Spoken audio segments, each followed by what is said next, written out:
Well, Claire, we just finished watching Wolf Hall, the limited series here in America, and I know it had already been seen there in England. Tell us, you play Anne Boleyn, one of the most famous royal characters in British history. How did you come to get that role? Um, I oh God, I don't know. I had worked with the director Peter Kosminski before, and I'd read the books and I loved the books, and I went to a sort of dinner with Peter, and I was told that he was directing it, and I said, "Oh my God, that's so exciting." Um, I can't wait to see it. It's going to be amazing. And then I was abroad filming, and I got a call from my agent saying he wants you to go on tape for it, because obviously I couldn't fly back to England. I was in Puerto Rico. It was never going to happen. So I went on tape for it. And at the time, I had fake tan, really long hair extensions. And so I was just thinking, the chances are that this is not going to go my way. And then he sort of sent some notes back, and I tried to do them. And then I met him over Christmas. And the whole time I was just sort of thinking that it wasn't going to happen and I wasn't quite right for it. And it was such a different character to when I'd worked with Peter before, that I was just convinced that he'd be like, no, I'm not sure she can do it. And then I got the part, and then the fear set in, and I just was then terrified. um, but yeah, it was quite long. It was probably about 4 or 5 months of sort of hanging around, waiting, wondering, hoping, sort of. Yeah, and then I found out eventually. And this Thank God. character of Anne, of course, a real life character, but from the beginning of the actual limited series all the way to the end, I think she has the most growth of any character. I mean, not in terms of, I mean, she obviously becomes queen and so forth, but she is not the same person at the end as she was at the beginning. No, yeah. I mean, I think weirdly, actually, I'd sort of disagree, because I sort of think of all the people depicted in that drama, she knows herself the best, I think. I think she knows what her weaknesses are. Cromwell says in the book, he says that she looks back at her past behavior and tries to learn from it, which he finds really admirable. That she's very political in that way, that she's able to look at how she's behaved before and learn from it and think, I shouldn't do that again, and try to move forward. And I think she knows what her weaknesses are. I think she knows her faults. I think her main problem is that she can't stop herself. She physically can't. She's like sort of got verbal diarrhea. She can't stop herself from saying what she is saying or doing what she's doing. She's so control of her actions, but at the same time, like a toddler, and just throws her toys out the pram and acts incredibly irrationally. And for an intelligent woman, just behaves incredibly sort of hormonally and emotionally. But I think in the sense that she travels the furthest, I think. I mean, Cromwell has a huge journey as well, but I think she travels the furthest. And yeah, I think you're probably right, finds herself at the end in a position where she thinks, oh, I've really learned about my, she is a sort of different person in the sense that I don't know. Oh, sorry, that's my clock. No, there isn't like a wild bird in my house. It's just my clock. It sounds like a bird every time it goes. It's very embarrassing. You can buy them on Amazon. Yeah, so I think she, even in the end, when she's waiting to be executed, she's very true to herself. She doesn't pander to anyone or anything like that. I think she's a really solid, kind of strong person from beginning to end. But I think maybe Cromwell sees a different side of her. I think probably he sees her as vulnerable and all those sorts of things. He just hasn't seen that before, really. Yeah, I love that So scene at the end where he is saying to you, move your hand, and does it in oh such a God, compelling way. I know it's awful, isn't it? In the book as well, when you're reading it, you're just going, it's coming, it's coming. Anything thing to add in, because it's a really human moment, that she is concerned about her hair being in the right place before, she can feel something annoying her, and she's not thinking, she's not sat there going, going into some sort of massively spiritual place. Instead, she's thinking about the practicality of, oh God, my hair's come out, my hair's come out. And no, it's lovely that he says he wants the best for her. He wants to have a horrible death, I don't think. And, even with what you just said about, her becoming more outspoken and saying what's on her mind, if she, I mean, even with all of that, if she could simply provided him with a son, Yeah. I think he loved her, and I think Cromwell certainly liked her, and lots of people in that world liked her. So that one thing had happened, I think she would have been okay. Oh God, yeah. History would be very, very different if she'd had a son. I mean, she did have a son, but unfortunately, she lost quite a few children. But it different for her, I suppose. If she'd had a son, she would have been safe. And if you look at Jane Seymour, he just worshipped her and thought she was the best thing ever because she was like this angel who'd given him a son, regardless of the fact that that son then unfortunately died. He believed that he had an heir and he was happy. That's all he'd wanted. He was such a maniac for having, of course he was, but he wanted to continue the line of the throne for it to be safe. But then in the end, we got Elizabeth, and she was possibly one of the best monarchs this country's ever had. And she, was a monarch for England and only England. She never married, she never had any children. And I think it's funny that actually she probably got a lot of that from her mother without knowing it, obviously, because she wasn't brought up by her. But, she was very much Henry's child. But I think Anne Boleyn probably had a lot of genes in there of strength and kind of tenacity and all those sorts of things. Well, speaking of her family, that was another, I thought, interesting aspect of this whole story was her particular family, that she kept a lot of them around her. They were very tight-knit, almost to the point of King Henry didn't, I imagine, even in his own home, feel comfortable around all of them. Yeah. Well, she did. She knew what she was doing. She moved, and Cromwell did it. Cromwell put all her family in place. He engineered it so that she made him, but that he had her closest advisors were her family. He was an enemy of the Boleyn family, really, and that was possible. That's the main reason why he was in such danger, because he then looked around himself and realized that actually all the people that were in power were people that were more loyal to me than to him. But unfortunately, it still didn't go my way. But Henry must have just thought, it's sort of like having the in-laws around and having them stay forever. And all the big decisions you're making. But it was the way that he complimented people. It was the way that he made people feel good about themselves by moving them in. And it happened to the Seymours and pretty much every family afterwards, really. Well, when I had Damien on last week, we talked about this next issue, and I'm sure you feel probably the same way. But as we talk about Emmy Awards and stuff, I love to mention these kind of folks. But as you get ready on a given day to play your part, I'm sure the incredible work by your costume designers and your hair and makeup people, and even things like art direction, that really helps you get into the role, doesn't it? Oh, yeah. And with Wolf Hall, the locations that we were in were extraordinary, and a lot of them were locations that had been visited by Henry VIII, and where possible, everything was pretty much Tudor. Everything was appropriate for that period of time. So the art department did some incredible things dressing it, but so much of the look of it came from just the buildings that we were in.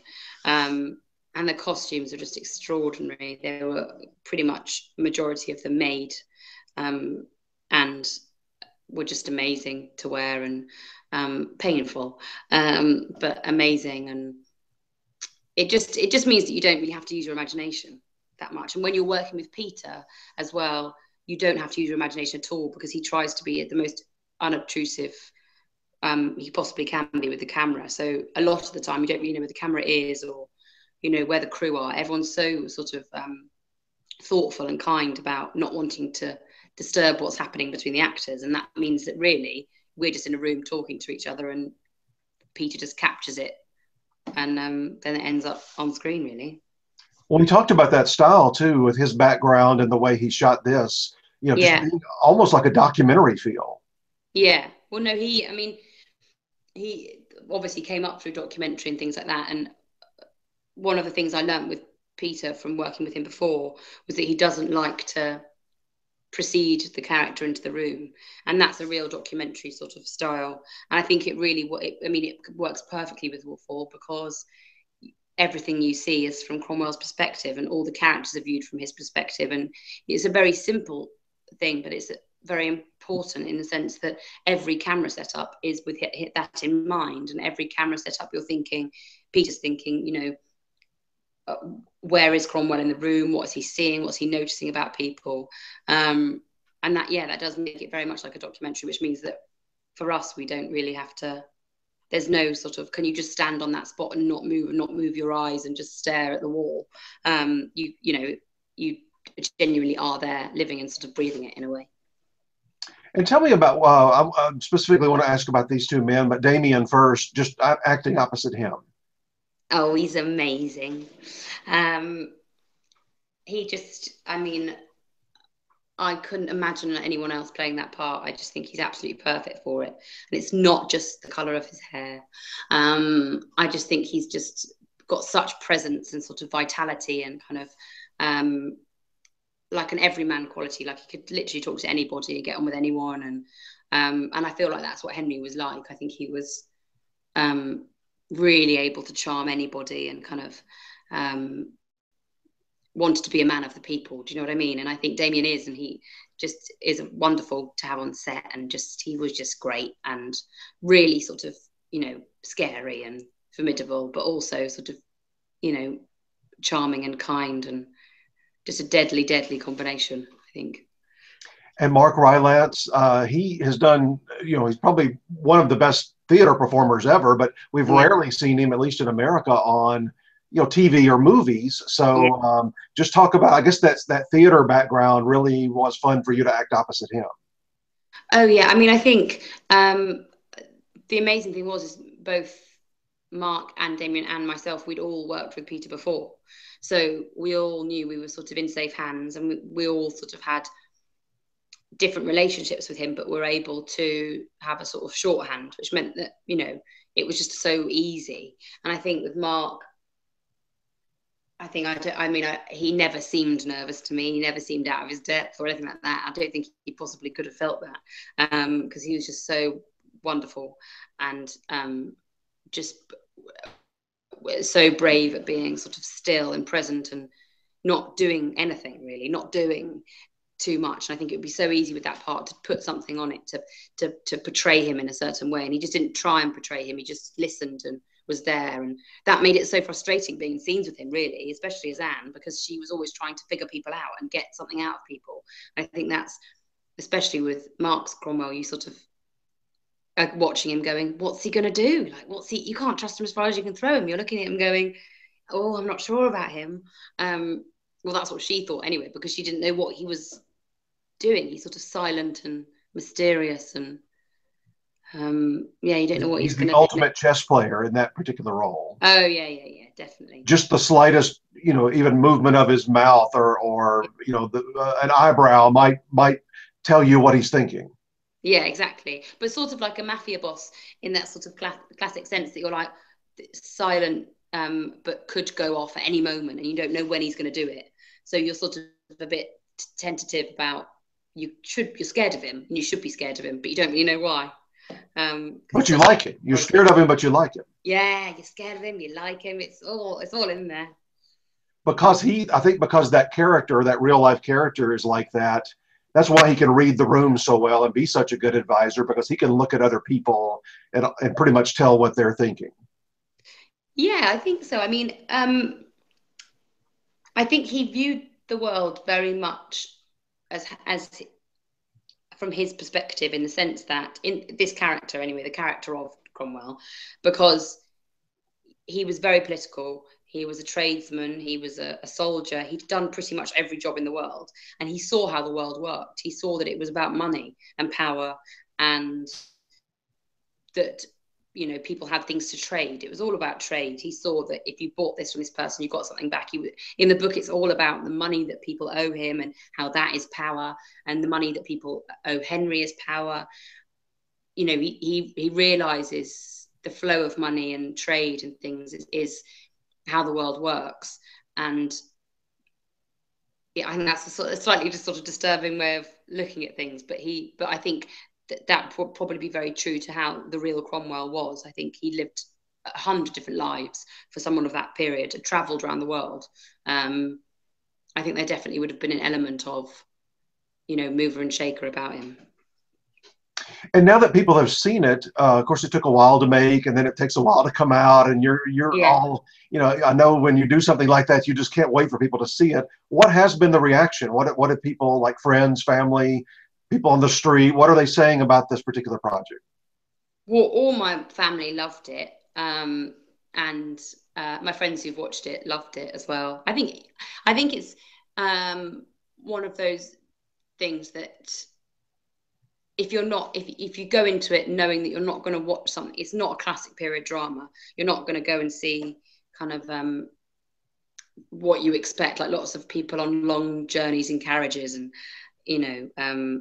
lots of beautifully backlit scenes. It's not. I mean, it's real. It is. That's why it's slightly disconcerting, because you're watching something that's period, but you forget that it's period, because it's so alive and there in the moment, and it's beautifully lit and beautifully shot, but in a way it sort of makes it look like an accident. Because it looks like a documentary, it sort of looks like an accident that it's like that in a way, which I suppose is I think the mark of sort of something that's really brilliant, that it's not trying hard, it's just sort of is. But I had a baby about 2 weeks after the last showing of Wolf Hall in England, so I wasn't really getting out much, so I'm not really sure about and I obviously I was massively heavily pregnant, and obviously after having the baby, haggard and just looked like I'd been dragged through a bush backwards. So I don't really I haven't really experienced anyone sort of saying, oh my god, it was incredible, but the people who have obviously really enjoyed it, and people seem to really sort of be glad and thankful that it was made in a weird way. I think it was just a really brilliant piece of telly, and it was made in the right way. Its heart was in the right place, and everybody involved wanted to make a really, really good piece of TV, and I think that's what happened, really.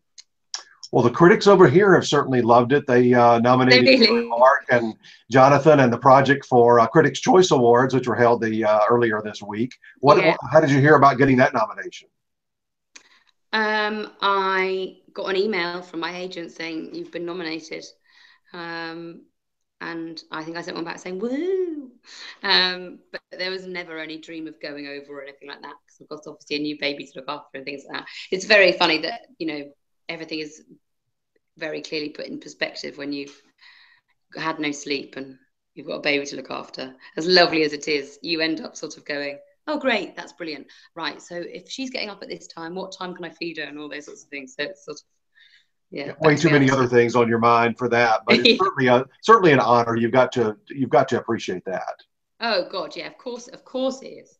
It's amazing, and it's also just so lovely that something that you worked so hard on, and so many people work so hard on, people watched it and said, well done, good job, like, well done. That's nice, because it makes it feel worth it in a way.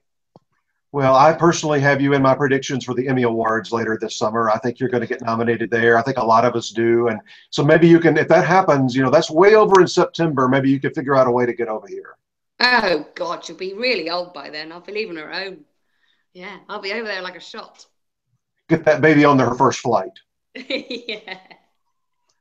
Well, thank you so much. We enjoyed Wolf Hall. Appreciate your time today, and good luck on those nominations later this year. Oh, cheers. Thank you very much. Take care.